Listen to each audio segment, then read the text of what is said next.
Buenas noches a todos y todas y una semana más subimos la cremallera para hablar con una persona que tiene muchas cosas interesantes que poder explicarnos.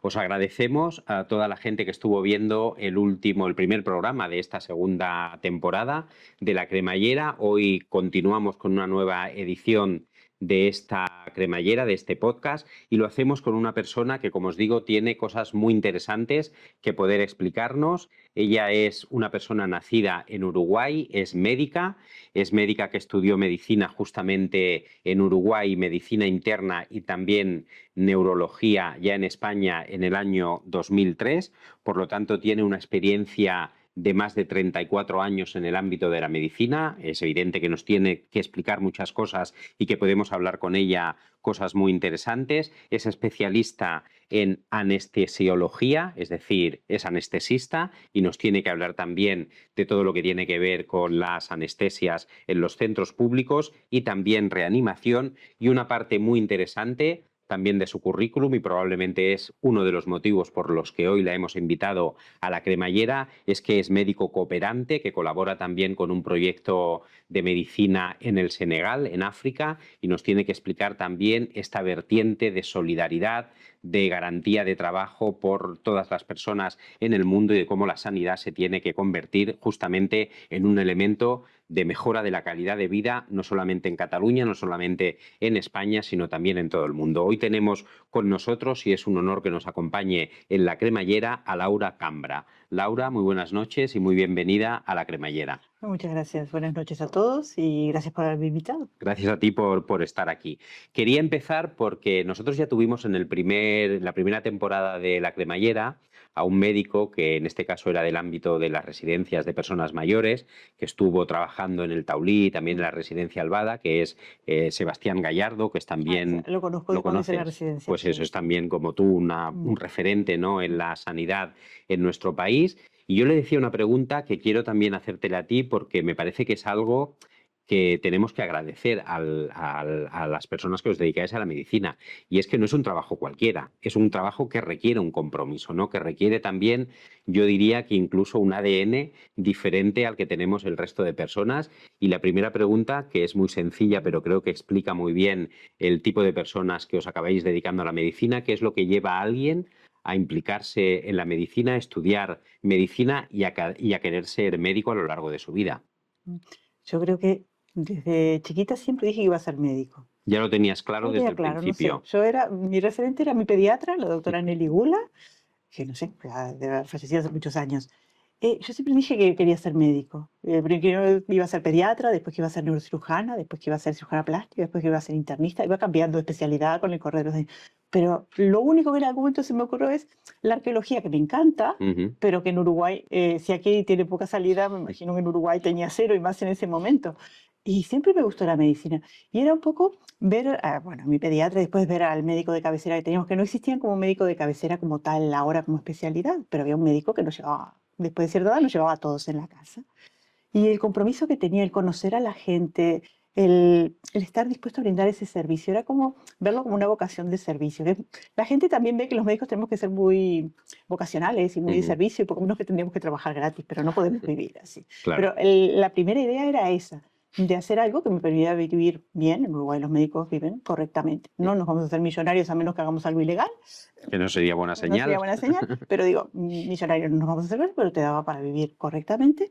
Y era como esa sensación de estar brindando algo a la sociedad, que es Exacto. un poco también lo que después me llevó a hacer las cooperaciones, ¿no? Eso de seguir aportando algo y devolviendo un poco de todo lo que me han dado. Estoy muy agradecida a la formación que me dio la universidad en Uruguay, que era pública y que no teníamos que pagar nada. Bueno, pagábamos los libros y las cosas, pero no había que pagar como créditos como ahora, ni mucho menos. Y cuando vine aquí también, di el MIR, salí, y todo eso yo creo que hay que devolverlo de alguna manera a la Ujú. sociedad.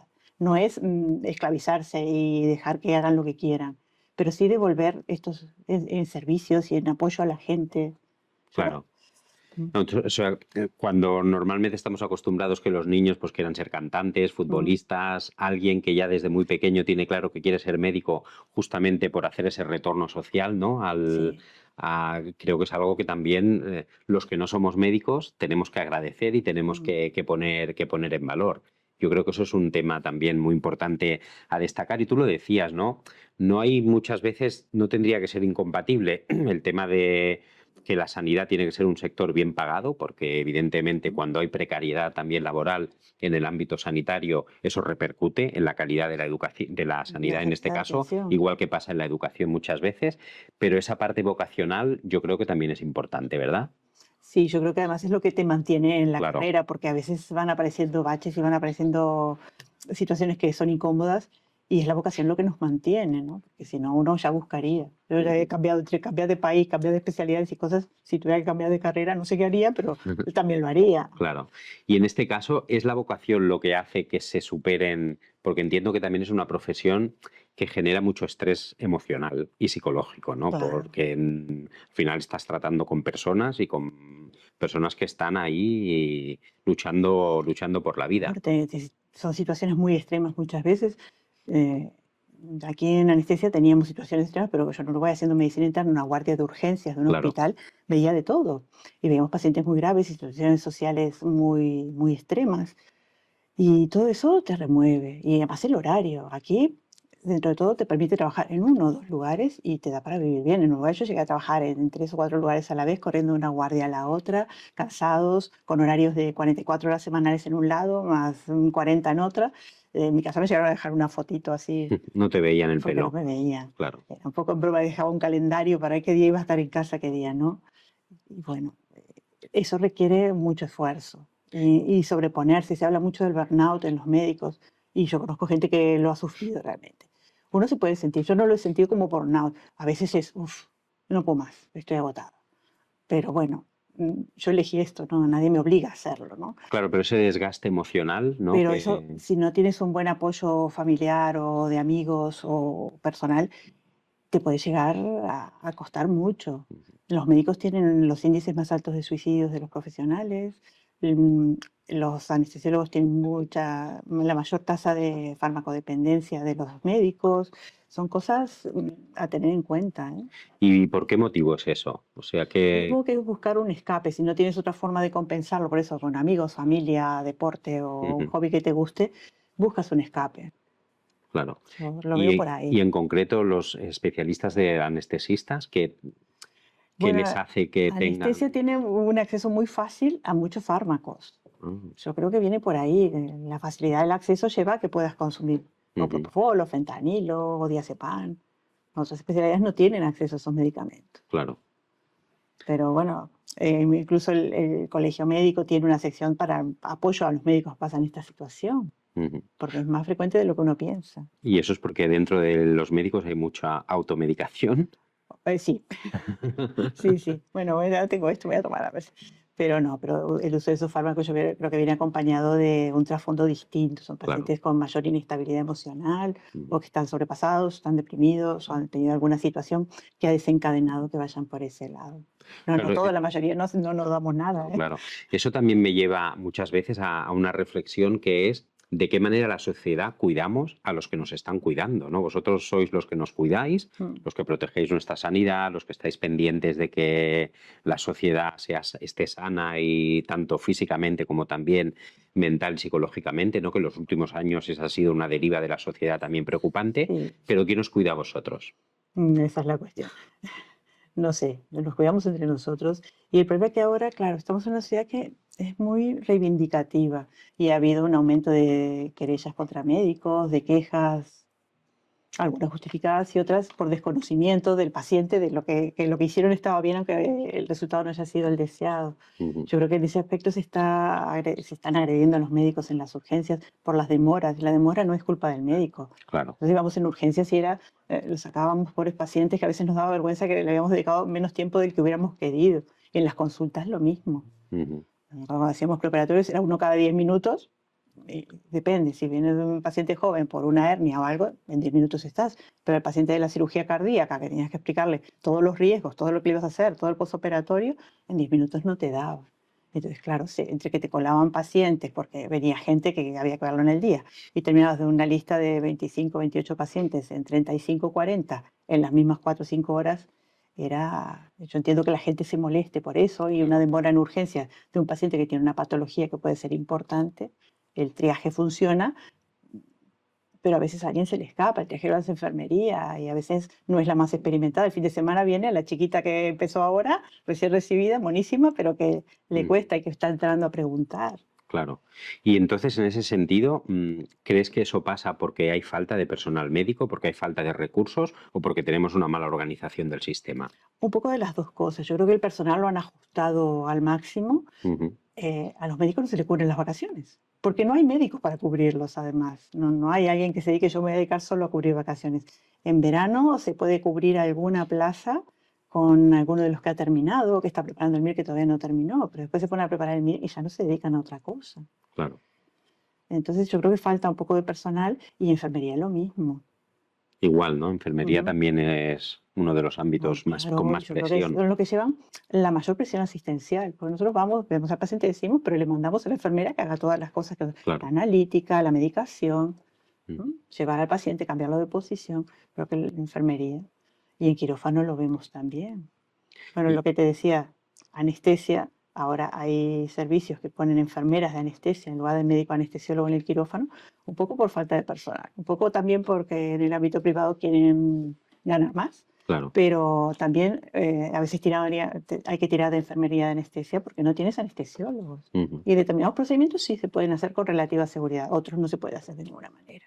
Y a veces da la impresión de que está como más presionado el sistema en la atención primaria que en la hospitalaria, pero no es así. Tenemos No, la un nivel de hospitalaria, presión muy parecido, ¿no? las listas de espera del hospital para cirugías es enorme. Claro. Al punto de eso que derivan a hospitales privados cada tanto para hacer un poco de adelantar esa lista de espera.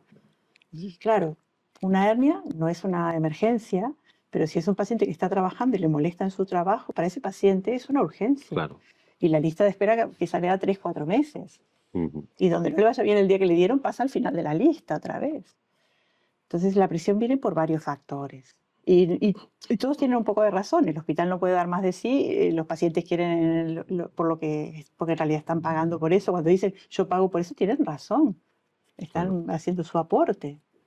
Y tú que conoces diferentes modelos sanitarios, ¿no? Sobre todo el Ujú. de España y el de Uruguay, con mucha experiencia en los dos países, ¿qué comparación harías? ¿Cómo destacas uno y otro? Bueno, cuando yo vine aquí en el 2003, la atención pública me pareció fantástica. Era comparable a la atención privada en Uruguay. La atención privada en Uruguay ahora ha cambiado en los últimos 10 años, 12 años. Lo que pasa es que yo ya no estoy trabajando allí. Ujú. Y tiene un poco más de acceso, pero la población que no podía pagarse una mutua como las de aquí, así se llaman mutualistas, el que no podía pagarse eso, o las personas que están trabajando en la seguridad social también se le aporta a una atención privada, pero el resto van a la atención pública. En la atención pública está el Ministerio de Salud Pública, después están las públicas del Hospital Militar, Hospital Policial. Hospital Militar y Policial que tenían fondos diferentes estaban un poco mejor. Pero la atención pública yo hice la residencia allí y trabajé en la pública y no hay medicación, no era, a ver, el antibiograma del examen de orina, del cultivo de orina que da. Ah, no, ¿qué antibiótico tenemos? Y le servirá, le cubrirá algo parecido.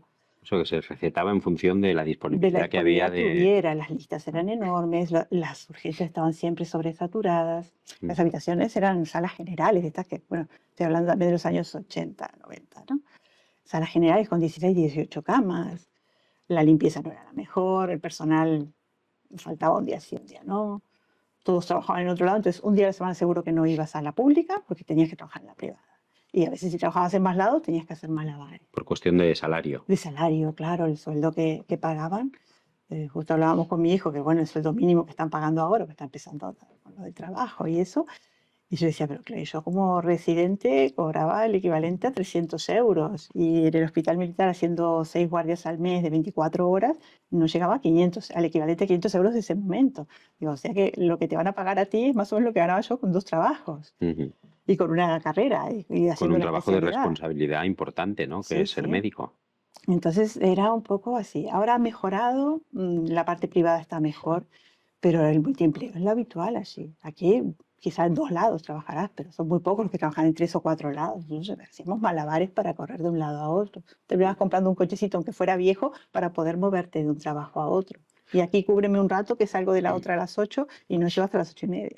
Claro, y eso no deja de ser también una consecuencia de precariedad laboral, ¿no? Que No, no hay no, una por garantía supuesto. de una estabilidad laboral con un sueldo Mm. decente y acorde a las necesidades y que eso también impacta en el sistema. Sí, sí, después yo llegué aquí, al principio mientras homologué el título, y mientras decidía qué hacía, si homologaba especialidades o si daba el MIR, eso, estuve trabajando en atención primaria.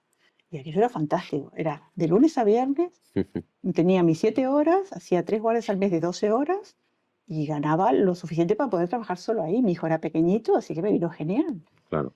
Y después, bueno, di el MIR y pude elegir anestesia y ahí cambió un poco, pero de todas formas era igual, ¿no? Aquí haces la guardia de 24 horas, pero al otro día lo libras. O te quedas si hay alguna cirugía que quieras ver o algo, pero si no lo libras. Si en Uruguay eran las 24 horas de guardia, más las 7 horas que hacíamos después. Mm. Y entonces, cuando tú viniste a España y empezaste a trabajar de médico aquí en España, ¿qué es lo primero que te impresionó, que te chocó en positivo de hablar del sistema Bueno, sanitario la español? sanidad pública me impresionó, pero muy a favor. Yo Mm. decía, pero aquí lo que uno necesita es una sanidad privada. Está Que muy a bien, veces no lo valoramos, ¿no? Los que claro, estamos aquí no no valoramos. valoramos el tener la disponibilidad, el tener la medicación a precios bonificados, el Mm. que después de determinada edad tienes todo gratis, o si tienes alguna discapacidad o algo, eso te te va a cubrir igual. Que después sí, las listas de espera, o después como trabajé en un hospital privado, sí tenía una mutua, pero eso era más para atenderlo con mis compañeros del hospital, para que Claro. pudieran atender ellos, que por otra razón, que con la sanidad pública se está muy bien aquí. Ujú. Y con las demoras que hay, porque la población es muy grande. Claro. Hay demasiada población para los hospitales que hay. Son hospitales enormes, porque el Taulí son 400 y pico de camas, pero claro, cubre una población de 250.000 habitantes. Y en los años más duros de los recortes que también afectaron mucho, ¿no?, al sistema sanitario, tanto en Cataluña como en el Ujú. conjunto de España, esto los médicos lo vivisteis de primera No, mano, ¿no? claro. Como muchas veces los recortes se tienen que suplir con más voluntad, con más Y compromiso. sí, sí, porque además uno estaba acostumbrado a ganar cierta cantidad de dinero y vivir con eso, y eso se vio mermado. Claro. Entonces, a mí justo me coincidió que pasaba de residente a adjunta y que empecé a trabajar, entonces me quedó más o menos el sueldo igual. Pero lo que pasa es que el sueldo de adjunto había bajado. ¿Y qué diferencia hay de residente a adjunto? Que yo eso no lo controlo. Bueno, residente es la formación. Mientras está haciendo la Mientras está haciendo la formación, formación, que habitualmente dura normalmente, entre 4 y 5 años, según la son muchos, especialidad, ¿eh? son Son muchos, pero es muchos años. pagado aquí. Bueno, en Uruguay también era pagado la residencia, pero digo, y el sueldo va aumentando a medida que van aumentando los años, pasando los años y vas teniendo más responsabilidad. Y no es un sueldo fantástico, pero no está mal pagado, Ujú. no está mal pagado. Lo único que sí, te obliga un poco a ser exclusivo haciendo la residencia, pero si te estás formando también es bueno que Es te bueno que dediques solo a tengas, eso, claro. ¿no? Y el último año ya te dejan hacer alguna cosa más en tu hospital, en otros hospitales. Ujú. Y entonces es eso, es el médico en formación, que son, en anestesia son 4 años hasta ahora, lo quieren llevar a 5, pero por ahora son 4. Y bueno, yo lo hice en el Taulí, estoy encantada, aprendí muchísimo. Estoy muy agradecida a toda la gente que me enseñó y que me apoyó en ese momento. Y yo que venía con una experiencia previa de médico, mi compañera de residencia, que era recibida el Acaba año de... anterior, era la primera rotación, le tocaba urgencias, me dijo, por favor, podemos cambiarla. Y yo voy a urgencias, que la saco como lo de mi trabajo todos los días, y tú vete a hacer otra cosa hasta que te acostumbres. Claro. Claro, el problema es eso. Empiezan en mayo, junio, que es verano, y los tiran ahí a la urgencia a manejarse a ver cómo puede. Y Hay urgencia apoyo, tiene que ser duro. es duro, sí, Tiene es que ser duro muy porque hay duro. mucho paciente. Hay una parte, bueno, por lo menos en el Taulí hay una parte de atención continuada rápida de pacientes con patología no tan grave, pero los pacientes graves son muy graves. Puede llegar el ictus, el infarto, la insuficiencia cardíaca, el paciente que ha parado, los politraumáticos, el Taulí tiene politraumático, el paciente que se ha caído de la obra o que ha tenido un accidente en la carretera y llegan pacientes. Claro, el Pero primer día te pones, tiene que haber un buen sistema de triaje, ¿no? Entiendo, sí, para ese tipo sí, sí. de Los urgencias. pacientes graves habitualmente el SEM ya es el que Ya lo avisa, trae y ya avisa, ya ya lo avisa. estamos Ya estáis esperando. Hay avisados. un box de paros y de politraumático en el Taulí, casi todos los hospitales hay un box para el paciente realmente grave. Ujú. Y en otros hospitales privados va directamente a la UCI. Y entonces explícanos, yo quiero imaginarme, ¿eh?, cuando recibís el aviso de que viene un paciente grave, cómo se activa el hospital y cómo os activáis los médicos. Bueno, yo te digo lo que hacíamos en Sí, el sí, Taulí sí, cuando sí. era reciente, no sé si ha cambiado algo. Había un busca, que era el que llevaba al anestesista, el que le avisaban del politraumático, y de ahí se avisaba al traumatólogo, al cirujano, a O sea, el radiología. primero que recibía el aviso es el anestesista. Sí, o a Y eso veces es, lo recibía el intensivista. y eso es por algún motivo, porque tenéis un papel especial Bueno, en porque todos en el los... Taulí el team leader que lideraba el equipo era el anestesista. Ujú. era por eso. Es que yo, mira, fíjate, te voy a explicar una anécdota, que fui no hace mucho a hacer una visita al Taulí, justamente, que tienen los robots estos que operan, no me Ah, acuerdo sí, el Da Vinci. el Da Vinci, exacto. Tenían, creo que eran dos y que ahora querían, porque Sí, porque ahora se están haciendo cada vez más se están cirugías con Da haciendo Vinci. y era muy... Y claro, me explicaban, tú verás que está todo el quirófano trabajando muy a fondo y ves una mesa, alguien allí sentado, que en principio no está haciendo nada, que es el anestesista.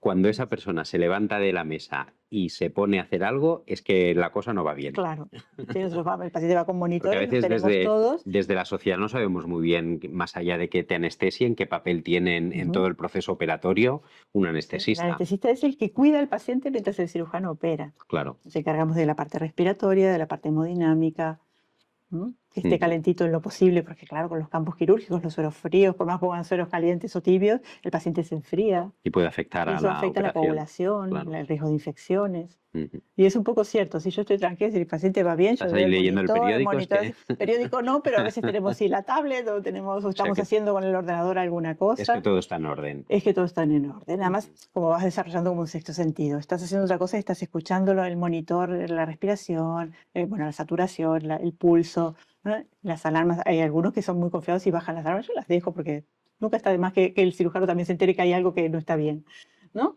Pero estamos pendientes de eso. Y sí, a veces es para un momento o qué acabas de hacer, por ejemplo, haciendo una laparoscopia, si inflan muy bruscamente, puede bajar la frecuencia cardíaca, es un reflejo que da una bradicardia. Entonces es lo primero de preguntar, ¿qué has tocado? ¿Qué has hecho? ¿Estás insuflando? Ah, bueno, espera, le pongo con medicación para compensarlo mientras tanto. Ujú. Bueno, y nos habíamos quedado, vosotros recibís la alerta y a partir de aquí Y a avisáis partir se al avisa resto de a los especialistas. se activa se avisa a enfermería, se activa ese box, vienen radiólogos para hacer radiografías si hay que hacerlas, se puede hacer una ecografía, lo que se llama un ecofast, que es un eco para ver si hay sangre en el abdomen, por ejemplo, por un politraumatismo, y estamos todos ahí, hay unas pautas y es más, hay protocolos hechos de atención al paciente traumático, hay unos cursos hechos por los americanos que se llaman ATLS, que es Advanced Trauma Life Support, el soporte básico avanzado, soporte avanzado, no el básico, para el paciente politraumático. Está todo muy reglado y miramos la vía aérea, miramos la respiración, miramos la circulación, miramos distintos parámetros y en un orden para no olvidarnos de ninguno. Y como es un grupo, si te olvidas de uno, tu compañero te avisa. Ah, mira, nos quedaba esto. Pues me interesa esto, antes de abordar el tema del voluntariado en Senegal, que lo teníamos previsto ahora, pero voy a pasar a, porque está vinculado, ¿no?, con la especialidad médica que tú nos decías. Si le tienes que explicar a alguien que conoces por primera vez y le dices que eres anestesista, ¿cuál es el papel del anestesista? ¿Cómo se lo explicas? Eso, Como me lo será la estaba... persona que lo va a cuidar en el quirófano. Yo me encargaré de dormirlo, pondremos medicación, le explicaremos lo que va a ir sintiendo, porque es cierto, la medicación, no en una urgencia que pones todo muy rápido y el paciente en nada se duerme, pero el paciente programado es, ahora le vamos a poner una medicación, se puede notar un poquito mareado, un poquito como que la cabeza le da vuelta, como si hubiera tomado un chupito. Ahora le pondremos otra cosa que puede molestar un poco y es lo que le va a hacer venir sueño. Eso a mí me gusta mucho, los médicos que te lo van explicando todo. Porque Yo creo que si si tenemos no, yo voy tiempo, preguntando y yo creo que si tenemos tiempo es hay que ideal. hacerlo. Que eso también, el paciente viene Te ansioso. tranquiliza, ¿verdad? Yo como paciente, no es lo mismo estar parada con la mesa quirúrgica aquí y yo aquí atrás haciendo cosas que estar yo en la mesa quirúrgica. Claro. Y además dando órdenes, peor todavía. Bueno, el año pasado, que me operaron lo de la vesícula, lo que decía era, ahora ponme el parche aquí, no, aquí no porque llevo el aparato, no sé qué, y tienes el otro y no sé qué, y acuérdate que no me puedes poner tal cosa. Al final me durmieron creo que para que me callara la boca. Bueno, y la cesárea que me hicieron por mi hijo, que también era urgente, me la hicieron con general para callarme la boca. Claro, el peor Y no era paciente es un anestesista. médico, ¿no? Claro, y El peor sobre todo si paciente. sabes, porque si no sabes, cuando Claro, fue la pueden cesárea, engañar no un era poquito anestesista, y... había cosas que se me escapaban, pero ahora que sabes todo y todos Claro. los riesgos, y es cierto, en el preoperatorio la idea es explicarle al paciente los riesgos, porque por más cuidado que pongamos, ningún procedimiento está libre de 100% riesgo. seguro, Que claro. nos haga una alergia a un medicamento porque nunca lo recibió, que nos cueste colocar el tubo porque tenga dificultad en la vía aérea, que se inestabilice por algún procedimiento que hace el cirujano. Entonces, lo vamos durmiendo así despacito, lo vamos diciendo. Y claro, después hay que manipular vía aérea, hay que explicarle que se puede despertar con dolor en el cuello si nos cuesta un poco ponerlo. Entonces yo creo que esas cosas hay que decirlas. Y entonces le diría eso al paciente. ¿Cómo porque yo te lo explicaba antes de la entrevista, que nunca me han anestesiado, más allá de anestesias locales, que a lo mejor estoy a las puertas de que me lo tengan que hacer ahora. ¿Cómo, o sea, la gente va a la primera visita con el anestesista con un cierto miedo? Sí, Sí, el es miedo normal. mayor, y No soy sobre yo todo solo. en pacientes que tienen niños pequeños, es me voy a despertar. Claro. Esa es la duda mayor. Y lo otro es, me voy a enterar de algo, porque están esas películas en que el anestesista se había ido, el paciente estaba relajado y despierto y se era consciente de todo. Puede pasar, pero es excepcional, eso habitualmente no No pasa. pasa. A ti no te ha pasado nunca. No, no. Claro. Alguno que ha hecho algún movimiento porque se ha superficializado, pero le ponemos Y medicación se le y añade después más. no se acuerdan de nada. Ujú. Porque la medicación que usamos en anestesia provoca una amnesia anterior, amnesia de lo que pasa desde que empezamos a ponerlo hasta un tiempo después. Entonces el paciente muchas veces se despierta en la reanimación, no se acuerda que lo despertamos en quirófano. Pero lo que le explicaría es eso, estamos allí para cuidarlos, le pondremos medicación, le tenemos que poner un dispositivo para manejar la vía respiratoria, porque la anestesia general deja de respirar, la ponemos a respirar con una máquina, Claro. pero estará cuidado todo el tiempo, monitorizado, ¿no? Además le mostramos el monitor cuando entran al quirófano, aquí está. Con los niños es muy divertido. Ahora te vamos a poner esta pincita, porque además no quiere que le pongamos nada. Y podrás hacer unas rayas amarillas. Y eso es el pulsioxímetro para ver cómo está la respiración, cómo le llega el oxígeno. ¿No? Y los niños van viendo. Y a veces algún adulto pregunta, ahora te vamos a poner un manguito para tomar la atención, que la primera vez aprieta mucho, y se te puede dormir una parte de la mano, sobre todo en personas añosas que tienen túnel carpiano o algo, se les duerme un poco, pero es un momento mientras se infla. Y les explicamos, yo personalmente, excepto que el paciente me diga que no quiere saber nada, entonces nada. Y hay pacientes que te lo Hay pacientes piden, que no piden, a mí quieren no me saber explique ni los riesgos ni lo que me va a hacer, a mí duérmame rápido. y que no quiero pase esto saber. pronto. Sí, sí, sí. Y hay que saber manejarse con estos Claro. pacientes, ni obligar al paciente a que se entere de todo, ¿no? Los consentimientos tienen una parte que dice el paciente se niega a ser informado. Claro. O sea Porque que claro, vosotros si el también consentimiento informado no has informado al paciente y hay después un problema estás y te hacen una demanda, incumpliendo. tienen toda la Claro, razón. claro, Pero claro. tienes que hacer firmar que no quiso específicamente que le informaran. O sea que vosotros también tenéis una parte muy importante de vuestro trabajo de psicología, de entender Sí. qué tipo de paciente tenéis, de qué manera hay que abordarlo, qué miedos tiene, ¿no? Porque eso también puede afectar a... Claro, y además hay que aceptar el miedo, hay que ser empático en ese aspecto. El paciente tiene todo el derecho a tener miedo y todo el derecho a desconfiar de lo que le vamos a hacer, de que asegurarse. Y le hacemos muchas preguntas, las alergias, de qué lado se opera, se las preguntamos 5 o 6 veces, el nombre lo confirmamos, los datos personales. Y yo les explico, mira, se lo preguntaremos 4 veces, porque cada uno de los que está aquí te lo tiene que preguntar. Tiene que preguntar afuera en admisiones, la del preoperatorio, la enfermera que te entra, y yo. Y es por protocolo Es por esto. protocolo, sí, Ujú. sí, hay todo un checklist para hacer al inicio de la cirugía, y donde está incluido eso. Y en todo este proceso de operación, si tú tuvieras que cambiar algo para mejorar, para modificar el sistema público, ¿de qué manera lo harías? ¿O qué elemento crees que es el que, más allá de los recursos y del personal, que creo que son Sí, dos piezas yo creo que fundamentales? lo fundamental va por ese lado. Y lo otro, no sé, ahora en las universidades aquí, en las facultades de medicina. En Uruguay, el último año que hicimos nosotros empezamos a hacer algo de atención comunitaria y eso, y Ah, nos daban psicología médica. Y yo creo que fue importante. claro. Es importante para reconocer eso, ¿no? Primero, no sentirnos superiores al paciente. ¿Crees que Ya, eso hay alguna ahora parte? mucho menos, pero yo me acuerdo, mis profesores que venían de camisa de corbata así, eran como dioses, estaban Marcaban, mucho más arriba que marcaban nosotros y del diferencia. paciente ya se encargaban los adjuntos más jóvenes. No estaba el profesor con ellos, excepto que fuera algo muy raro, que entonces sí aparecía. Yo creo que eso se ha perdido, ¿no? Pero es eso, el paciente es un igual a nosotros y en una situación de desventaja, además. Claro. Más Y hay que vulnerable, protegerlo, está más hay que vulnerable. cuidarlo. Yo creo que eso es lo fundamental. Y no sé, por eso, no sé ahora las carreras cómo van aquí, pero probablemente lo hayan incorporado, porque lo han ido incorporando en facultades de distintos lugares del mundo. Y la parte de psicología médica, de enfrentarse al paciente, es como una ayuda para nosotros y para y para el paciente también. Porque si yo Claro. lo accedo al paciente en forma más cercana, el paciente también se va a sentir mejor. Claro, al Claro, yo final, vengo muy acostumbrada de agarrar a la mano a los pacientes. A veces los ves y me sale solo, pero a veces les pregunto, ¿puedo agarrarle la mano? Voy a tomarle el pulso, no sé qué. Pero ese contacto físico, a veces los pacientes lo claro. necesitan. Y supongo que a veces es más complicado la gestión del entorno, de la familia, que Mm. acompaña al paciente que al propio Claro, paciente. yo ahora no hago más preoperatorios, ahora hacen todos telefónicos prácticamente, excepto algún paciente puntual. Entonces ya no estoy en contacto. Antes venía el paciente con su familiar y a veces el Claro, que más preguntaba era el familiar. claro, eso digo, sí, sí, Y sí. el familiar también tiene su parte, porque la cirugía puede durar 4 horas, el paciente está dormido y no se entera. Pero el familiar afuera, si le dijimos que va a durar 4 horas, vale, acepta. Pero si por lo que sea se demora y es más largo, muchas veces lo que hacemos es pedirle al auxiliar o salir yo a llamar a la familia y decir, mira, va todo bien, pero es más complicado Se ha de lo que pensamos alargado, y se ha alargado. Porque esa espera afuera yo creo que es lo es peor. lo peor, sí. claro. Pero además has dejado una cosa muy valiosa para ti en manos de alguien que no conoces, porque no nos conocen.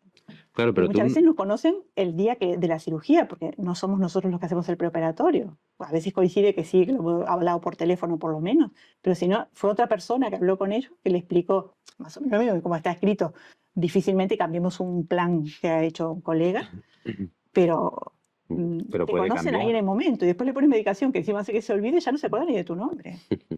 Claro, y ahora que explicas esto, yo creo que es humanizar mucho, ¿no? Que a veces es lo que Mm. ha fallado en algunas ocasiones. Ha fallado en algunos- Yo creo que la mayoría de la gente, tanto Sí, en anestesia como en otras especialidades, tiene un muy buen trato con la gente. Lo que pasa es que lo que se conoce es el destrato. claro. Cuando hay alguna cosa, como todo, las cosas malas siempre se multiplica su difusión respecto a las cosas buenas. Ujú. Y tú antes hablabas de un tema que también nos interesa, que es tú has trabajado en la sanidad pública y también en la sanidad privada. Mm. Esas derivaciones que hay de pacientes de la sanidad pública a la privada, la colaboración, que muchas veces se Ujú. habla público-privada y tal, ¿crees que al final hay un cierto elemento de convertir la sanidad en algo lucrativo, en un negocio más que en un servicio o Mm. en un derecho del ciudadano? El problema es que la sanidad privada sobre todo la llevan empresas Claro. y las empresas tienen que ganar dinero. Más o menos cantidad, pero tienen que ganar. Y sí, yo creo que cuando venían estas pacientes de la sanidad pública a la sanidad privada, el hospital ganaba dinero. Si no, no los hubiera agarrado. Mm. Es más, a nosotros nos pagaban un plus, porque se operaban sábados y domingos, y pagaban un plus de casi el 50% de lo que ganábamos un día entre semana. Claro, hacías el doble de pacientes, porque ibas, ahora duermo el paciente aquí, despierto, me voy al de al lado y vamos a 2 quirófanos para ahorrarnos los tiempos de limpieza y de traslado de paciente. Me estaba entrando el paciente este cuando yo estaba despertando al otro. Iba más rápido, porque realmente si funciona bien está bien que paguemos. Pero yo creo que hay un trasfondo de que si ese dinero, en lugar de pagárselo a la privada, lo invirtieran en tener más quirófanos o en tener más personal, pasa que como a veces hay ciertas oscilaciones, ¿cierto? En verano baja mucho la actividad y te quedan quirófanos vacíos, bueno, pero después los compensas. Como Claro, yo no pero me dedico a gestión, no sé claro, cuánta pérdida puede generar tener los quirófanos vacíos. hemos visto cosas que parecen escandalosas desde el punto de vista Mm, no del ciudadano, que es quirófanos enteros y plantas enteras de hospitales cerradas, mientras se derivaban pacientes a a a la privada, privada. Y claro, eso nosotros dices, estar en bueno, pues julio, agosto hay trabajando algo, como si fuera enero. claro, o algo que ahora también ocurre mucho, que es para, que no digo que esté mal, pero también quería saber tu valoración que hacías, para rebajar las listas de espera. Hay muchos pacientes que los citan a las 3 de la mañana Ah, bueno, sí, para resonancia y cosas. para Las tienen resonancias y cosas. 24 horas funcionando, Ujú. sí. Y claro, como te la quieres hacer, vienes a la hora que sea. Claro, te dan la hora y Claro, estás la máquina para deseando. que sea redituable tiene que estar funcionando la mayor parte del tiempo posible. Ujú. Y sí, sí, pero eso en la privada también lo hacen, de Claro. citarte a medianoche, ¿eh? Ujú. Y entonces, ¿tú crees que hay intereses económicos detrás de ese traspase de pacientes de la pública a la Seguramente, privada? seguramente haya compromisos políticos, no vamos a hablar de eso, pero que debe haber compromisos también. Bueno, mira, yo te doy tantos pacientes y negociamos alguna otra cosa. O sea, que hay acuerdos ahí, a veces, Seguramente, no te lo puedo decir sí, no tienes 100% porque pruebas, no tengo pero pruebas, tienes pocas dudas. pero los comentarios era que esto era todo muy negociado. Eso lo comentáis entre vosotros. Sí, sí, sí. No, Sí, además eso, cuando nos dijeron, para venir pacientes y se va a pagar tanto, digo, si a mí me pagan mejor, es que están ganando muchísimo dinero, si no, no me pagan. O sea, lo último que tocan siempre son los sueldos. claro, porque luego hay responsables políticos que lo venden como que es un ahorro para la sanidad pública, Bueno, no pero, sé cuánto sale operar un paciente en la sanidad pública. Si tuviera los valores, capaz que sale más barato operarlo en la privada.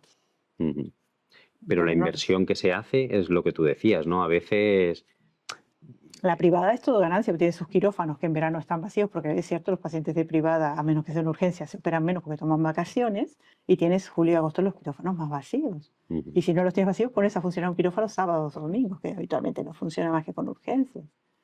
claro, Entonces ellos ya tienen la infraestructura, lo único que tienen que pagar es el personal. ujú, En claro. cambio, el hospital capaz que tendría que generar más quirófanos Y o agrandarlo, no sé. claro, luego hay otro debate que yo creo que también nos tenemos que plantear, que es si la sanidad, y digo sanidad porque estamos hablando de Mm, este tema, pero podría ser la educación, cualquier servicio público que es garantía no de vida mm. de la sociedad, si tiene que ser rentable. Claro, eso ya es un problema ético, ¿no? Claro, Es exacto. un servicio que estoy brindando a la gente que vive en mi país, Claro, entonces yo tengo que ganar dinero con esto. claro. tendría que ser, lo mínimo sería que no pierda dinero para no tener que sacar de otro lado, porque si pierdes dinero sí tengo que sacarle o a educación o a las pensiones o lo que sea para poder pagarlo. Ujú. Tendría que estar equilibrado, pero no tendría que ser una fuente de ingresos. Es que Claro. no lo sé, capaz que la sanidad pública da pérdida, no lo Bueno, y sé luego eso. también hay esto que quería saber si tú también te has encontrado o qué base de cierto hay en todo esto, que determinadas enfermedades más graves, por ejemplo el cáncer, son las propias mutuas privadas las que te recomiendan que vayas a la sanidad pública, porque tienen mucha más Es que, capacidad es y, que yo eso lo entiendo, porque la parte de investigación en la privada se hace muy poco. En claro, cambio, en la pública sí. Aquí en Barcelona tenemos el Clínic, tenemos el Hospital del Mar, el Vall d'Hebron, todos estos que son punteros en investigación. Entonces, el último tratamiento, el mejor que puedan ofrecerte o el que te puedan hacer individualizado, te lo podrán dar en la sanidad pública, no en la privada. claro, y suelen ser tratamientos muy caros. Claro, Entonces, es lo que tú decías, también ¿no? eso, La pero ética de, bueno, lo caro lo asume la sanidad pública y lo que genera dinero lo asume, se lo estamos regalando a la sanidad privada. claro, sí, es un poco así. Pero claro, enfermedades raras, que hay pocas, Claro. también uno busca a ver quién es el experto. Yo tengo una cardiopatía y quién es el experto en cardiopatía genética. Y una me puede atender, la experta en esto, pero que hace la parte de pediatría en San Juan de Dios. En San Juan de Dios no me puede atender. Ujú. Entonces sí voy a verla a otro centro. Pero en el Hospital del Mar ya estoy en el registro de pacientes con cardiopatía genética. Claro. Sí, sí. Porque eso, claro, la cardióloga que me atendió cuando hicimos el diagnóstico dice, muy bien, eres la primera paciente que tengo con esto. Entonces, claro, tú prefieres ir al que por lo menos ha visto 8 o 9. Y Ujú. con el cáncer pasa lo mismo. Claro. Y con lo que decías ahora y comparándolo con otros países, el papel de la investigación en España, médica, ¿cómo lo ves? Yo creo que se hace mucha. Sí. Yo tengo idea de que antes se hacía más todavía porque había como más recursos, pero se sigue haciendo mucha, ¿eh? Yo que en algún momento fui al Hospital del Mar a trabajar con la gente de neuroradiología, veías a los neurólogos que iban con sus protocolos, que iban sacando muestras de sangre porque estaban haciendo un estudio genético de determinada patología. Están todo el tiempo haciendo investigación, mucho Ujú. más. Y sobre todo en los hospitales públicos, como tienen residentes, tienen esa mano de obra que le gusta hacer esas cosas, Claro, y ¿no? que es importante, Y ¿no? es Para importante además luego. para hacer currículum y después si te quieres especializar en algo, Ujú. ya tienes eso hecho. Entonces yo creo que la parte de investigación está muy bien. Yo solo la puedo comparar con Uruguay, donde prácticamente en la época que yo estudiaba se hacía No había mínima casi. investigación, eran 2 o 3 líneas, y todavía siguen. Aquí lo del código ictus está instalado hace muchos años, el código infarto lo mismo. En Uruguay el código infarto sí hace como 12, 13 años que está establecido como tal. Ya en la época que yo hacía prehospitalaria en Uruguay, avisábamos al centro, mira, tengo un paciente con un infarto, ¿quieres que te lo lleve directo a la coronariografía o lo llevo a urgencias? Según cómo se manejaran ellos. Pero aquí está pautado, tiene un infarto y buscamos el hospital. Entonces esas cosas aquí son muy Ujú. punteras. En Uruguay el código ictus no existe todavía. Y aquí llevan 10, 15 Muchos años por años. lo menos. Y Entonces esas el, cosas están muy bien. y el papel de la prevención, que entiendo que también es muy importante en la La prevención yo medicina. creo que antes se hacía más. Ahora por cuestiones de sobrecarga laboral o de costos, pues yo con mi hijo cuando vinimos aquí lo tenía que llevar a controles de salud, a veces eran con el pediatra, a veces con la enfermera. No sé si se siguen haciendo eso. Claro. Pero ahora del CAP a mí me llega de vez en cuando, bueno, si quieres hacerse la mamografía, bueno, no, ya la tengo hecha, porque me pasó una vez que me habían dado hora y 3 días antes me llaman para decirme que me lo van a cambiar otro día. Y yo ese día había dejado ese huequito para ir a Sí, hacerme. sí, eso El nos ha otro día ya pasado. trabajaba, no podía ir, entonces no, mira, cancélala y ya me la haré en otro lado. Ujú. ¿Y crees que esto con la pandemia se ha exagerado en el sentido de que Yo creo sean. que sí, que la parte de prevención después de la pandemia como que como mucho se hace por teléfono, ya no es la visita, entonces bueno, si atiendes el teléfono bien y si no lo atiendes ya no te puedo volver a llamar. Claro, y tú que eres anestesista de tocar, como decías antes, de tocar al paciente, la atención Claro, telefónica esto, la atención notas. telefónica no es lo mismo, los veo al paciente cuando lo vamos a dormir, sí. Claro. Ujú, Y se ha perdido un poco eso. ujú. Que Y es importante, ¿no? La para mí prevención personalmente era importante para porque ver gestionar al paciente, valorar cosas del paciente que te ayudan a que después, bueno, yo podía poner, el paciente estaba muy aprensivo, estaba muy nervioso. ¿No? El paciente no quiere. Yo eso lo dejaba anotado para que mi compañero que lo viera supiera y ya sabía cómo manejar. Tú veías, mirabas el preparatorio antes de ir a hablar con el paciente y ya lo tenías. Claro. O sea Entonces, que, toda esa información, un poco se ve por teléfono, se pierde mucho porque también van como apurados. Y yo me imagino, yo de repente me llama por alguna cosa y estoy cocinando y voy abriendo la llamada y voy cocinando. no Entonces, tienes a el alguna paciente mismo, le pasará igual, otras no, otras me prestarán atención. claro. Pero habrá pacientes que están haciendo otra cosa. Y entonces se enteraron de parte de lo que les dije. Claro, eso es importante, ¿no? Y tenemos que ver de qué manera recuperamos también esa, en muchos ámbitos de la vida, pero en la medicina es fundamental. Sí. Sí, Ujú. sí, yo creo que es muy importante esa parte. Y sobre todo en determinadas patologías, por lo que decíamos, patologías que no son demasiado graves, o pacientes jóvenes con poco de enfermedad asociada, bien, pero pacientes con mucho riesgo, no es lo mismo explicarle por teléfono, mire, usted puede sangrar, usted puede hacer una arritmia, usted puede pararse, a, a explicárselo personalmente, por teléfono es como muy impersonal. Claro. Bueno, pasamos a un tema que nos interesa mucho, que es el de cooperante, ¿no? El Sí, de eres médico cooperante, en este ujú, caso en un proyecto en en Senegal. Senegal. ¿Nos explicas un poco? Sí, a esto me llegué, cuando empecé a trabajar en el Hospital General de Cataluña, una compañera por el 2014, por ahí, empezó a formar un grupo para ir a cooperar a Senegal. Y con anestesiólogos, cirujanos, traumatólogos. Y mi hijo era muy pequeño, entonces me resultaba interesante y era una cosa que siempre había tenido pendiente en mi vida. Yo en Ujú. algún momento cuando vivía en Uruguay había mirado lo de Médicos Sin Fronteras. Lo que pasa Sí, es que en Latinoamérica era más complicado, eran sobre todo cosas en África. La única vez que se me había surgido hacer una cooperación era cuando trabajaba en el hospital militar, era una cooperación, no me acuerdo si era en Camerún o en Gambia o no sé dónde, que estaban en guerra y lo mira. que iba era un grupo del ejército, que además me habían dejado el mensaje en el contestador del teléfono fijo de mi casa, que lo había escuchado mi madre y me había dicho que ni loca Ni si me lo- fuera. Digo, no, no, recién recibida tampoco era el momento de ir. Y Claro. después no había aparecido. Y cuando empezaron a formar esto, mi hijo era pequeño, entonces todavía tenía algún resquemor de ir. Pero bueno, fue pasando el tiempo, vino la pandemia, dejaron de ir y en el 2022, por situaciones familiares, y eso ya estaba ya en condiciones de verlo, iban a ir en Semana Santa y yo les comenté, bueno, mira, para la próxima vez tengamos en cuenta, no, mira, lo de Semana Santa y lo de junio ya lo tenemos, pero quizá vayamos a fin de año. Y si no, el año que viene. Ah, bueno, perfecto. Fueron en Semana Santa, lo que explicaban era espectacular, de la sensación con la gente, con las compañeras enfermeras y cirujanos que habían ido, también nos contaban. Y en junio, que iba a venir mi compañero, 15 días antes, me dice, mira, salió un problema familiar y no puedo ir. ¿Te puedes ir a Senegal? No es con el grupo este, es con otro grupo, pero no hay problema.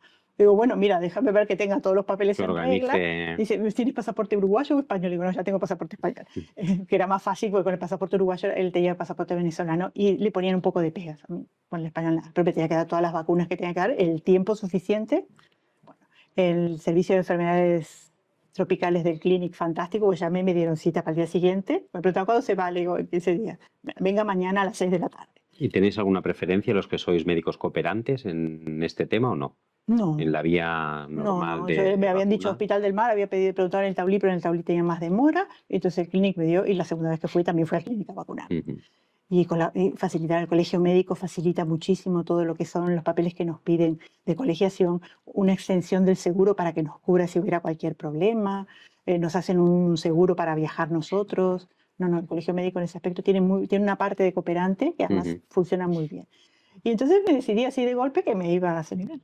¿Y a qué zona fuiste de Senegal? Esa vez fuimos a Casamance, en el sur. Casamance. Fuimos vía Gambia, Ujú. después un recorrido en coche de unas cuantas horas por las carreteras de Gambia y de Senegal. Y el choque cultural al principio es bastante importante. Explícanos Todo va con anécdotas mucha del choque. tranquilidad. Todo va con mucha tranquilidad. Todo se maneja previo pago de una módica suma en las fronteras. Íbamos con material médico. ¿Y por qué traen esto? ¿Y dónde tienen los permisos? Pero bueno, se arreglaba todo. Al final se arregla. Y claro, las carreteras no son autopistas, son carreteras, algunas asfaltadas, otras de tierra. Yo veía las casas alrededor y eran como los ranchitos que había en las zonas más periféricas de Uruguay. Uruguay se llaman cantegriles, son casas construidas Sí, de tipo bloques favelas vistos, tipo las favelas. de. Y entonces yo iba viendo y yo pensaba, ¿dónde vengo? ¿No? ¿Con qué nos vamos a encontrar? Y además el camino era muy largo, entonces la noche la hicimos en un lodge, que es como un hotel, ese estaba muy bien, pero era porque era turístico. Claro. Eran sus habitaciones con su ventilador, sus camas, sus mosquiteras. Ahí teníamos agua caliente, teníamos todo. Esa noche perfecto. Digo, no creo que sea todo así, pero vamos bien. Y claro, después ya entramos en Senegal en la zona más profunda, que veías los campos vacíos, alguna cabra, las ciudades. eran eso, esas construcciones que para nosotros son precarias. Para ellos estaba muy bien, la construcción de bloques era lo que tocaba. Ujú. Pero era esa diferencia de concepto, ¿no? Lo que para nosotros era pobreza, para ellos estaba bien. Entonces ahí ya empezabas a cambiar el chip. Me tengo que adaptar a lo que viven ellos. Y después llegamos y el hospital no era un hospital como los de aquí. Era un hospital que estaba con su parte de maternidad que funcionaba, porque sí, por suerte ahí tienen muchos niños, no como aquí. Y después lo que nos dieron los quirófanos, que los habían limpiado, los tuvimos que limpiar otra vez, limpiar paredes. Eran dos salas, sí, con azulejos en una parte, con otra no. Pero habían puesto un biombo y teníamos 2 camillas quirúrgicas, que era donde íbamos a operar. Tuvimos que montar, el agua era de pozo, había que poner pastillas y cosas para dejar el agua que fuera potable para limpiar el material.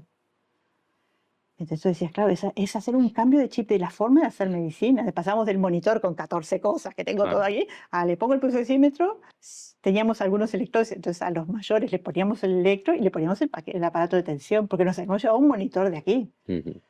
¿Y qué tipo de pacientes hay allí en Senegal? En la parte del sur lo que hicimos sobre todo pacientes jóvenes con hernias, porque les complica mucho el trabajo, y esto lo hacíamos con anestesia regional, que es un pinchacito en la espalda y dormir al paciente de la cintura para abajo. Entiendo que tú ibas allí igualmente en calidad de De anestesista. anestesista, yo iba de anestesista. Íbamos con otra compañera que era con Olaya, que venía de San Boy, 2 cirujanos de San Pau, no, y otra cirujana que se dedica a la privada, pero es la que manejaba esta. Yo estoy más vinculada a Elastic Family, que es la Ujú. ONG de mi amiga, y esta se llama Cadiandú, la habían formado ella con una chica que es de TV3 también, que es periodista, y bueno, habían organizado esto. Pero éramos de distintos lados, las enfermeras también eran de San Pau, yo fui ahí que no conocía a nadie, había otra enfermera que venía de Ibiza que tampoco conocía a nadie, éramos un poco las Es nuevas en el que, grupo, pero no algunos habían trabajado juntos, las enfermeras sí, y con los cirujanos porque venían del mismo hospital, pero las 2 anestesistas veníamos de hospitales distintos. Y bueno, nos fuimos adaptando a la forma de trabajar de cada uno. Tuvimos que hacer una anestesia muy distinta a la que hacemos aquí, porque los pacientes son súper sensibles a la medicación, claro, no reciben nada. Entonces era mini dosis, o el paciente de costado que se le dormía sobre ese lado, igual estaban 3 horas con las 2 piernas bloqueadas. Cosa que si aquí hacíamos eso no le daba para operar a ningún claro. cirujano. Y bueno, íbamos haciendo, por suerte solo se complicó uno, pero claro, ¿dónde derivábamos al paciente que se complicaba? Porque no tienen No cobertura tiene. pública. Entonces tiene que ir a un hospital, pero lo tiene que pagar la ONG o la tiene que pagar el ayuntamiento del pueblo al que íbamos a cooperar, porque no había forma. Ujú. ¿Y cuántas veces has ido? He ido 2 veces. 2 veces. Mis compañeros van 2 veces al año. 2 al año. Normalmente son Van proyectos que van 2 veces al al año. año. Yo con eso del cambio de trabajo que te explicaba, Ujú. todavía no he organizado mis tiempos para poder tomar unos días. Ellos fueron en Semana Santa y van ahora en noviembre. Ujú.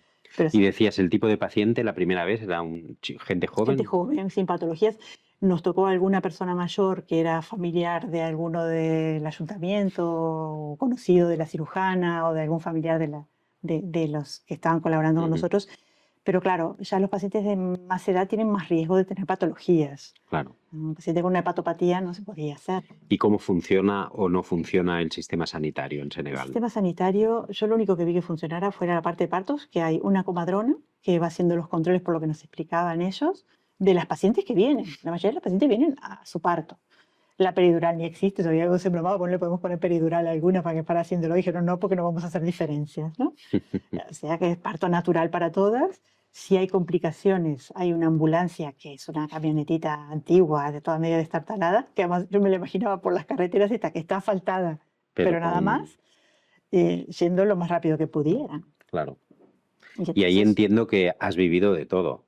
Las 2 experiencias que has sí, tenido, sí. si nos explicas, porque se tienen que vivir momentos intensos, bonitos, de ayudar a la gente y momentos duros. Claro, los momentos duros era. Explícanos el más duro y el más bonito que Bueno, hayas la podido segunda vivir. vez no hicimos tantas hernias y había mucho paciente con lipomas y bultos varios que, como la población los segregaba, los discriminaba por ser como Quedaban como malformados. estigmatizados. Y entonces fue muy duro una chiquita de 3, 4 años con una lesión enorme aquí, pero que parecía ósea, que además niños no llevábamos material. Yo hago niños aquí sanos, pero estos niños que no sabemos, yo te había dicho que no íbamos a hacer. Y esta niña decirle a la madre que no le íbamos a poder resolver el problema de la niña, cuando habían puesto tantas esperanzas, eso fue durísimo. Y algún paciente mayor que, bueno, que le pusimos el monitor y estaba con una arritmia. Primero, que no lo podíamos operar porque estaba con una arritmia, y segundo, ¿quién le iba a tratar esa arritmia? Claro, de ahí tienes que sentir impotencia, ¿no? Impotencia, También. porque claro, ¿a quién lo derivo? Yo le puedo hacer una notita, o en inglés, en francés, porque mi francés no es muy bueno, pero teníamos gente que nos podía traducir y escribir una nota en francés. Pero ¿a quién se la lleva? Al hospital. El hospital va a querer cobrar. Claro. Y el paciente no se lo podía pagar. Entonces era esa sensación de impotencia. Además, que estábamos dando una asistencia que no era la misma calidad que damos aquí. No, estás El paciente, como les duraba tanto, a veces lo teníamos que dejar al último, lo teníamos que dejar a dormir en el hospital. Los cuartos de las habitaciones del hospital tenían 3 camitas puestas así, un aire acondicionado que lo pusieron en algún momento pero no funcionaba. El hospital lo habían hecho en una colaboración hacía como 35 años. Le habían puesto hasta aire acondicionado pero no funcionaba. Entonces dejabas al paciente con las piernas paralizadas, que si estaba con un acompañante por lo menos estaba con... Pero a veces estaba solo hasta que se le despierten las piernas. Claro. Que no puede ir al lavabo ni nada hasta que no se le despierten las piernas. Entonces dejábamos al paciente ahí.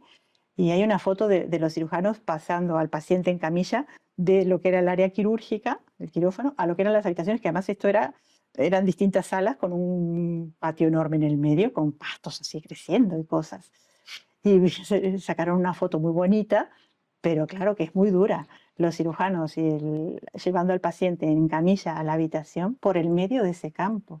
Claro, por más medidas de esterilidad que podamos tener aquí adentro, el paciente después lo dejamos en un lugar con las sábanas con la que lo habíamos operado, porque no había sábanas para poner. Entonces eran las sensaciones, sí, les estamos haciendo, porque si no venimos nosotros no lo va a operar nadie, pero también la atención que brindamos no es de la calidad que quisiéramos. ¿Te gustaría poder... Hay otro grupo, el del doctor Bardagí, que es cirujano pediátrico y que van, pero ya para cirugías más importantes, van a hospitales y ya se llevan todo el aparataje de aquí, respiradores, todo el material, todas las cosas. Ella es a otra escala. Pero bueno, hay grupos, operaciones quirúrgicas que tienen más disponibilidad de material y otras que no, porque todo eso además hay que pagarlo. Nosotros pagamos los pasajes, pagamos el llevar las cosas. La ONG va organizando eventos y va organizando conciertos. Recaudación, pero no llega. Hizo un evento de una correcaminata de estas y todo lo que recaudó se lo dio a la ONG para ir pagando por lo menos una parte de las cosas. Después, si allí nos dan casa, comida, eso no hay problema. Y el momento más gratificante que te pone en valor, ¿no? El ejercicio de cooperación. Cuando viene un paciente a saludar qué bien que me encuentro. Cuando viene el paciente a agradecernos. Que ya ha sido tratado. Que ya ha sido tratado, que viene de repente a hacerse la curación. Bueno, quiero hablar con la anestesista y con el cirujano. Estoy muy contento con lo que me han hecho. Sí, sí. Y sobre todo esos con lipomas muy grandes, deformaciones, que les ha cambiado la vida, les queda una cicatriz, pero ya no tienen el bulto ahí en la cara. Y eso es lo que te gratifica. Claro, les cambia la vida, ¿no? Sí. A ellos les cambia la vida. Y los últimos días, bueno, que hacen una reunión y ponen música y estamos todos juntos. No, eso es gratificante. Y el grupo que se forma trabajando, que tiramos todos. Aquí, bueno, yo soy la anestesista, que si tengo que ayudar a pasar a un paciente lo paso, pero y si tengo que poner la vía la pongo, pero no lo hago habitualmente. Aquí era, no, mira, ni te preocupes, ya le ponemos todo aquí adentro. La enfermera, que es la supervisora de San Pau, sosteniéndome el paciente para que yo lo pinche. Claro. Entones, es eso, hacer el multirol, ¿no? Puedo hacer todo lo que yo pueda hacer, lo voy a hacer. Y no me importa si soy anestesista, si soy instrumentista o qué. ¿no? Todo lo que pueda colaborar, y si tengo que colaborar con el cirujano, no me tocó, pero si tengo que colaborar tirándote cosas, me lavo y me pongo a colaborar contigo. ¿Y escogéis el Senegal para los proyectos por algún motivo? ¿O? Yo creo que tenían algún contacto con alguien de Senegal porque habían venido aquí, entonces por eso quedaron contactados con Senegal. La segunda vez fuimos a San Luis, que es en el norte, que ya es una ciudad, el otro era un pueblito, claro. aunque sí era un pueblito muy bonito, pero eso. Las casitas que te decía, estábamos en Uruguay que parecía las colonias de vacaciones de los niños, porque teníamos un baño que tenía 2 duchas y 2 batas y 2 picas. Y después las habitaciones de a 2, pero las camas cómodas, los mosquiteros, pero claro, no hay aire acondicionado, el agua es de pozo, y es agua, lo que te decía. No es potable. Y bañate rápido que te tiene que bañar más gente. Claro. Y todo olía a mango, salíamos perfumaditos, porque había mangos plantados en el patio de la casa donde estábamos. Entonces la ropa te olía a mango, tú olías a mango, pero íbamos perfumaditos. Pero era eso. ¿Y tienes ganas de volver? Sí, Y Este año no fui por esto, por por las cuestiones. cuestiones. ¿Y volverías a Senegal o te gustaría otro país experimentar a ver? Lo de Senegal es porque si voy con este grupo, Claro, que ya son, vas y además cubierta ya en la ese segunda vez fui sentido. con gente con la que soy amiga, entonces lo pasamos, la primera lo pasamos bien, pero la segunda lo pasamos mucho mejor, Claro. porque estábamos todos. Es Ujú. más, nos organizamos que el último día que teníamos que tomar el vuelo en la capital de Senegal, ¿dónde sale ahora el nombre? Dakar. En Dakar. Nos quedamos cerca de Dakar y ese día estábamos en un hotelito que tenía una piscina, que estaba al lado del mar y todo. Ujú. Pero sí, volvería. Claro. Yo creo que la experiencia es Tiene que importante. serlo. Sí. Claro. Y ahora vinculándolo eso, porque claro, tiene que ver con tu experiencia vital. Mucha de esa gente del Senegal acaban teniendo que irse de su país y muchos llegan aquí a España. Ujú. Probablemente no son recibidos de la mejor manera, ¿no? Porque también hemos vivido en los últimos tiempos un aumento del racismo y de la xenofobia. Tú, volviendo a lo que hablábamos al principio, cuando llegaste a España, ¿no? Hace ya 21 años. 21 años, ¿cómo fue tu proceso también vital como persona migrante? Yo sufrí mucho porque tengo toda mi familia allí. Mis padres ahora son mayores y viajo 1 o 2 veces al año, trato de viajar. Y te viniste por cuestiones Me vine laborales. por cuestiones laborales y bueno, mi hijo tenía menos de un año, nos habían entrado a robar la casa 2 veces, habían robado el coche, el trabajo te iban pagando en diferido, yo me vine y mi hermana siguió cobrando cosas que me debían, que no me habían pagado, y entonces la situación era muy incómoda, fue la crisis del 2002 en Uruguay, que fue terrible. Mi hijo nació en diciembre del 2002 y mi marido, fue mientras yo estaba arrastrada de la... embarazada, ya estaba diciendo que nos íbamos a venir. Es más, lo mandé a él que se viniera en abril, mayo, se vino él, y yo voy en agosto y miro un poco. Y sí, la situación aquí era mucho más tranquila. Ujú. No podías dejar la silla del coche de la silla del niño en el coche cuando iba a ver a mis padres, porque igual me rompía el cristal y me sacaban la silla. Hay mucha inseguridad. Sí, sí, Ujú. sí. Y Y aquí yo no tuve problema. Fue el momento que además migraron muchos argentinos y muchos uruguayos, había mucha migración nuestra. Y una cosa que no era contra mí, pero que la escuchaba era, tú eres sudamericana, pero no eres sudaca. Y yo decía, ¿cuál es la diferencia? No, porque no tienes rasgos indígenas. claro. Y eres más rubia Sí que y tu piel es más clarita. Decían ese comentario, era una forma de discriminación, eres sudamericana igual, pero eres Pero- sudamericana de primera, no de segunda. sí, sí. Entonces era un poco eso. Pero después cuando empecé a trabajar, primero nos vinimos a Galicia, mientras yo homologaba el título, que me vino muy bien para cuidar a mi niño y eso. Y cuando vinimos para aquí ya tenía el título y empecé a trabajar en Palafrugell, en atención continuada. Y mi pregunta fue, ¿y con el catalán qué hago? Porque claro, de catalán nada, llevaba un mes viviendo en Claro. Cataluña. No te preocupes, todo el mundo te va a hablar en castellano. Y bueno, pero el catalán lo tengo que por lo menos entender. Pero también el problema es que yo no hablé catalán habitualmente es porque como siempre me entendieron en castellano, lo entiendo. Eso Si tú me suele hablas en pasar catalán, eso. te entiendo perfecto, pero la mayoría de la gente, en cuanto me habla en catalán y yo le contesto, me siente Te el acento y cambian, ya me te cambia. cambian de Y yo en idioma. ese aspecto siempre me sentí muy respetada. Creo que alguna vez me dijeron en el ambulatorio, no me das la baja porque eres argentina. Yo muerta de risa, no te doy la baja porque no te toca y segundo no soy argentina. Si te tocará te la Siendo daré. uruguaya me molesta que me digas Argentina. Sí, a mí personalmente no, pero la está cerrando en todo. Pero fue la única vez que me dijo, esta. Ujú. Después no, yo me he sentido bastante bien acogida. Discriminación, bueno, alguna vez de esto que te quieren hacer, te quiero vender tal cosa y me tienes que dar una cuenta bancaria. Primero, no te lo voy a comprar porque no te voy a dar la cuenta bancaria, pero además como no tengo ni DNI, tengo NIE, tampoco me lo vas a dar. Claro. Pero yo en ese aspecto bien. Y a veces ha pasado con alguna persona que sigue hablando en catalán. Bueno, mira, yo te entiendo y te voy a hablar en castellano y te lo explico. No te voy a hablar en catalán porque lo hablo muy mal y no me siento cómoda hablando. Pero bueno, tú hablas en catalán que está perfecto. Nos pasa con los pacientes mayores que se expresan mejor en catalán. Habla catalán. Yo miro la televisión en catalán, leo libros en catalán sin ningún No problema. tenemos un problema Hice de el catalán idioma. con mi hijo cuando estaba haciendo el colegio. Pero claro, como nunca tuve la obligación de hablarlo, no lo hablo. Ujú. Claro. Y en este sentido, o sea, hay muchos médicos, ¿no?, en España que son de origen sudamericano. Sí. ¿Tú crees que hay una cierta xenofobia en el ámbito también de la medicina? No hablo ya en la sociedad que tú explicabas, ¿no?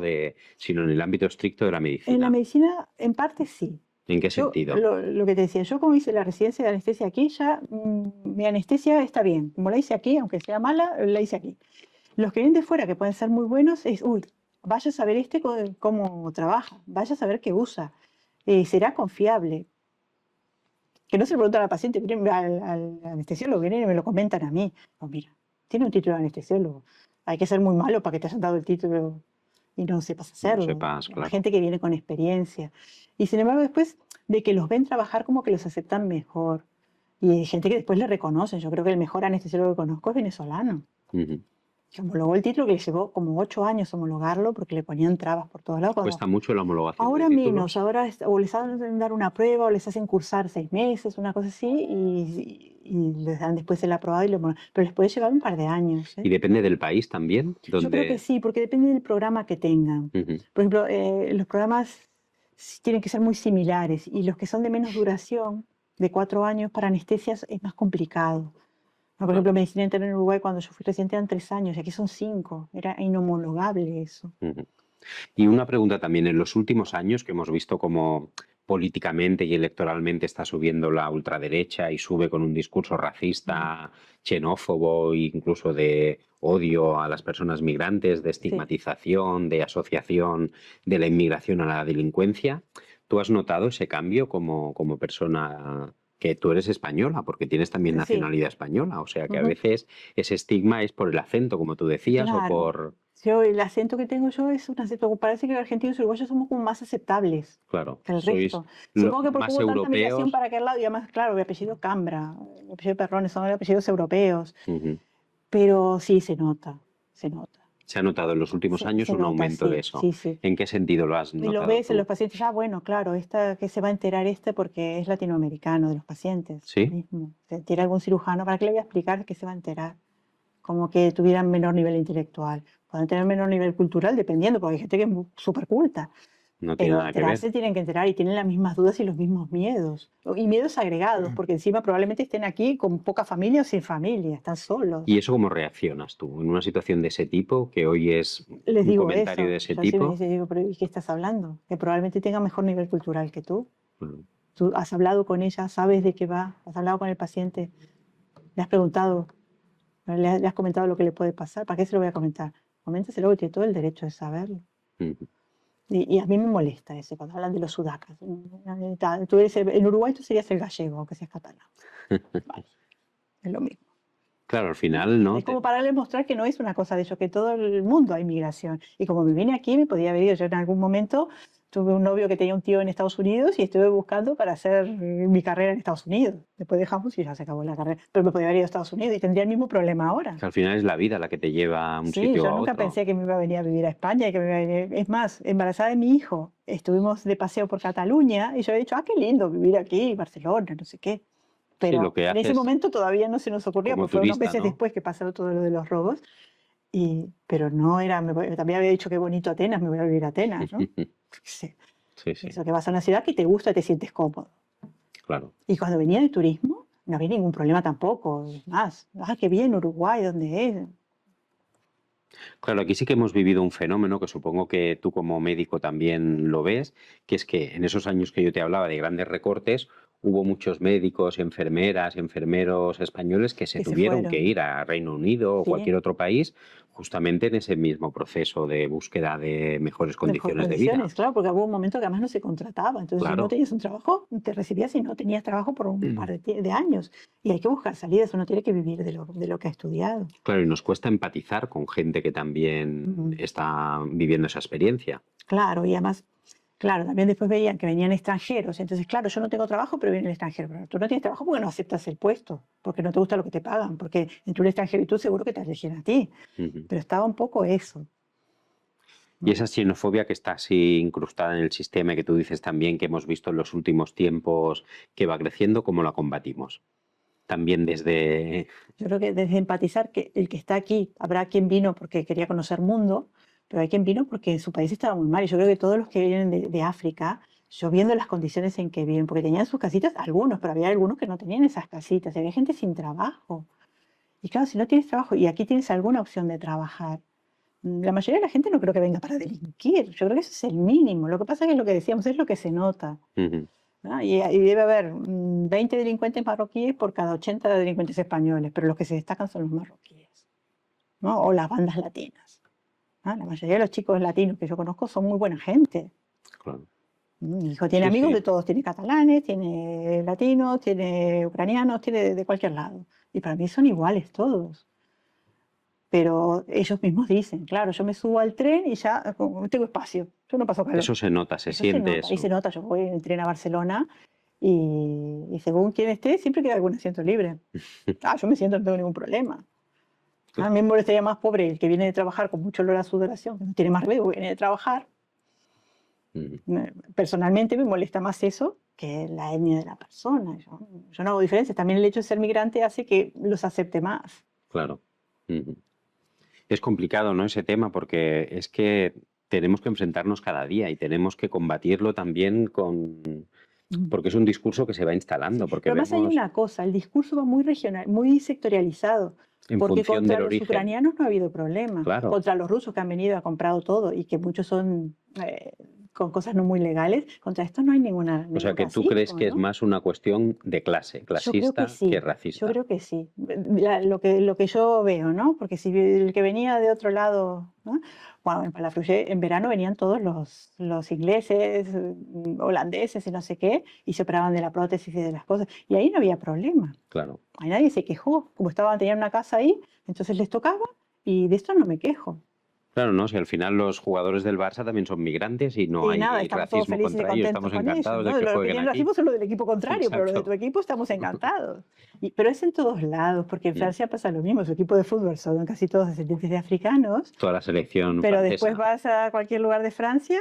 En ciudades grandes no, en ciudades grandes está como más aceptado, más asumido.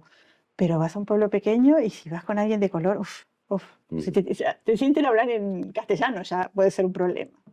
En fin, que todos somos ciudadanos del mundo y deberíamos ser todos, tener los mismos derechos En un independientemente mundo además que tiende de la la zona del mundo globalización, donde que estamos vivimos. todos conectados. Sí. Pues ha sido, Laura, un placer estar hablando contigo esta noche con un tema que es fundamental y que para nosotros lo tratamos siempre que podemos en cada temporada desde diferentes puntos de vista, que es la sanidad, que es un elemento fundamental.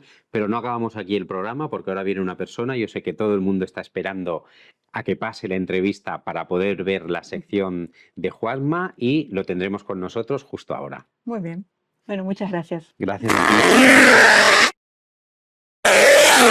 Como os decía, tenemos ya aquí Juanma. Hombre. Muy buenas, Juanma. ¿Cómo vas? Como estamos ya a finales de septiembre, ya te dije hace 15 días que te veía moreno, pero no sé si has ido a algún sitio, te veo más Hombre, moreno. yo sigo todavía. tomando el sol Y a en lo el mejor balcón. En octubre te digo que te veo más moreno. Y estamos en septiembre y ya empiezo a echar de menos el verano, fíjate tú.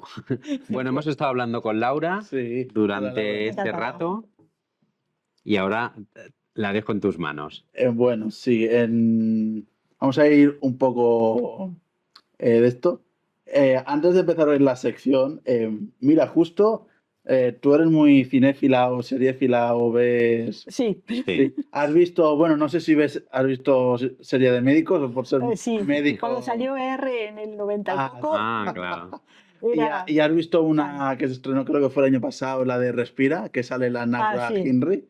Bueno, pues Sí. justamente estaba leyendo que ayer anunciaron la fecha de la segunda La segunda temporada. temporada. Ah, Que bueno, no voy a hacer mucha pues me lo publicidad, apunto. Un día pero, tenemos que hablar de series, ¿eh? pero sale... a ti te gustaba Pablo Alborán, ¿no? A mí me gusta. Pues va a salir como actor. Ah, ¿sí? Sí, pues lo estaba leyendo.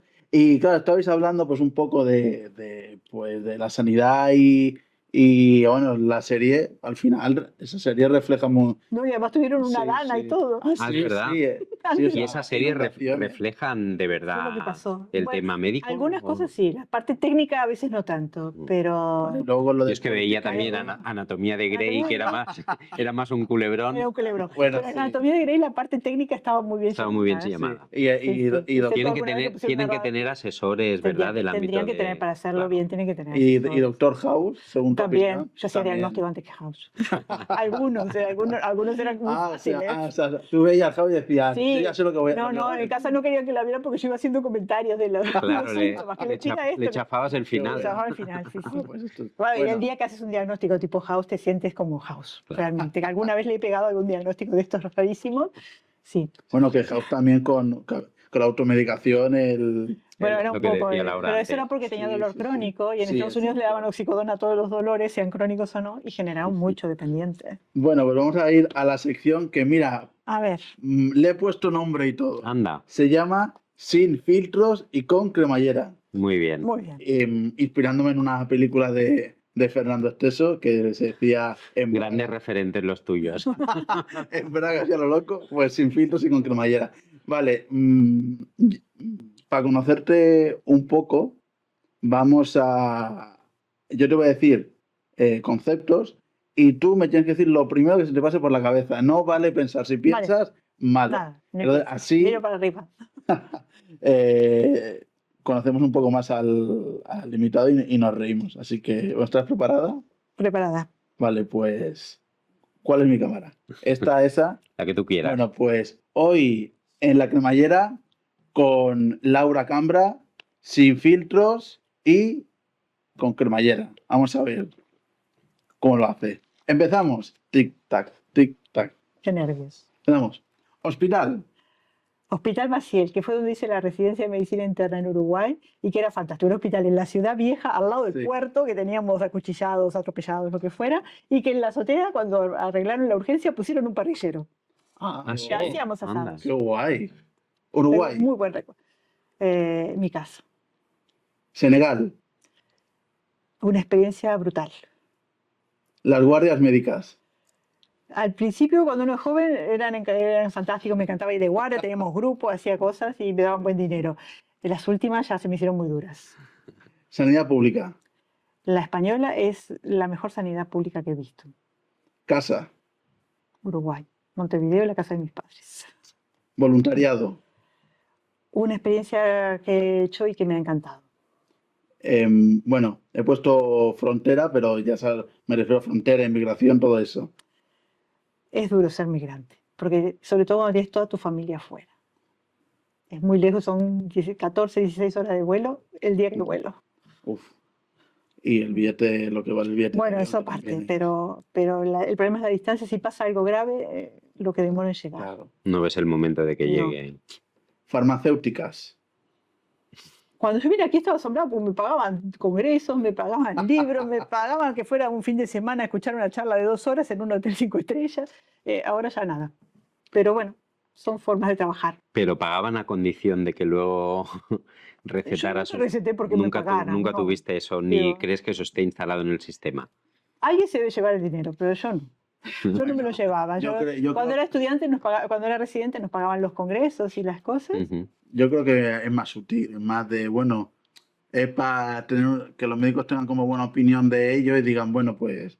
Pero hay, bueno, fármacos, hay fármacos que son muy buenos. Sí, claro. Y entonces los Sí, usas. sí. No, no. claro, Y hay investigación farmacéutica, que es lo que Por hablábamos eso. antes, que es Exacto. Fármacos que nos imprescindible. han resuelto cosas. porque el Estado no lo hace, pues alguien lo tiene que hacer. Ujú. Dinero. Es importante para poder vivir. Y ahora ya un poco de salseo. Hombres. Estoy separada. Ah, Políticos. Son todos iguales, no importa de qué color vengan. Estoy muy desencantada de la política. Aquí y allá. también. Ta. Al Eso te final- vamos a invitar a otro podcast y hablamos de ese tema. Sí, Entonces, como decía aquel, de la política hablamos mañana. sí, sí. Cáncer. Me da miedo. Y Guerra. conozco gente que ha sobrevivido muchos años y está fantástica, pero me da mucho miedo. No, hay gente que sobrevive. Guerras. El mal mayor de la humanidad. Comida favorita. Un buen asado. Hombre, Es que siendo Hecho uruguaya. por mi padre en mi casa. llama- O por mi cuñado, Ya. que si no se va a ofender. Antes de acabar, yo te iba a decir, ahora que has dicho lo del asado. Yo jugaba rugby y en el tercer tiempo siempre teníamos una familia argentina y siempre decía, tenemos un poco de carne que me han traído de allá, la hacemos y mientras jugamos el partido... Así y el además- asadito y al final. Sí, oh, estaba, mira, te tengo que reconocer que... Los carne- cortes son distintos. Acá se consiguen Sí. cortes argentinos y uruguayos. Y los Sí. cortes son distintos y la carne en Uruguay, que las vacas pastan así. ¿no? Así, pues, van Sueltas, sueltas por todo. Sabe distinto. Yo no sé cómo lo hacemos, pero Y los siempre argentinos también tienen muy buena carne. acabamos hablando de comida. ¿eh? No, Bueno, no la por entiendo. algo. Es la hora. Por La algo, hora de la cena. por algo será. Exacto. Bueno, Laura, muchas gracias y bueno, han sido respuestas que han estado bien. O sea, un poco de salseo, un poco de también, bueno, pues casa, Uruguay, más emotivo. La vida, ¿no? Lo que es la vida. La Sí, sí, vida sí, tiene sí. momentos bonitos, momentos duros, nostalgia y de eso se trata también la cremallera, de eso va este programa. Exacto. No, yo quiero agradecerles al que me hayan invitado Ah, y además por medio de una amiga que también estuvo con ustedes, por Mónica. Sí, Ah, sí. que Mónica, la Que verdad que Mónica también era mamá de una compañera de colegio de mi hijo. Nos reencontramos cuando ya estaba en el hospital, yo también. Y ahí fuimos quedando. Y fui siendo su anestesióloga. Qué guay. Bueno, que al final también es una manera que yo lo comentaba con ella de expresar, ¿no? Tú lo haces a través de la medicina, de poder ayudar en Senegal en este caso, y ella lo hace con la literatura, que también es una forma de explicar el mundo y de dar una visión quizá más positiva de lo que podría ser la humanidad, porque tenemos que mejorar muchísimas cosas. Además es un ejemplo, porque pone una positividad a todo. Claro, que es totalmente. brutal. Yo es que estudié con ella.